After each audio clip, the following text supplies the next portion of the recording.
c'est assez simple. Quand j'ai une tâche complexe à réaliser, je commence par me mettre dans la tâche en fait. C'est-à-dire qu'à la fois je définis les objectifs à atteindre, le niveau d'exigence que je me fixe, je commence à jeter quelques premières idées sur le papier.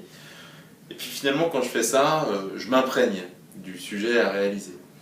Et une fois que j'ai fait ça, je vais laisser reposer la pâte pendant quelques jours. Donc je vais faire ce qu'on appelle l'incubation.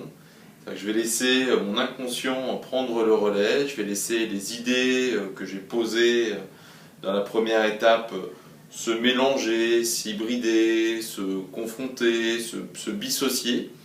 Et à un moment donné, je vais avoir un eureka, je vais avoir ce qu'on appelle une illumination.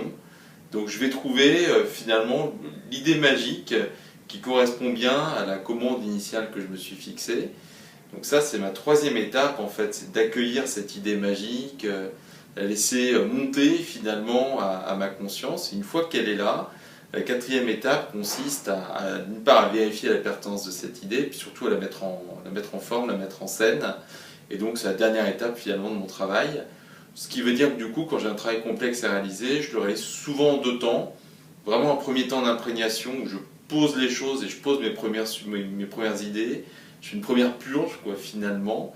Et puis un deuxième temps qui va venir après l'illumination, dans lequel je vais formaliser finalement mes propositions suite à l'illumination.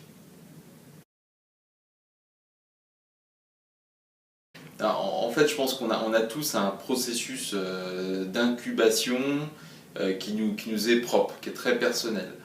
Moi, en l'occurrence, j'incube quand je suis dans la rue, quand je marche, ou quand je vais courir, ou quand je vais nager, quand je fais tout sauf réfléchir au sujet d'origine finalement de mon travail à réaliser.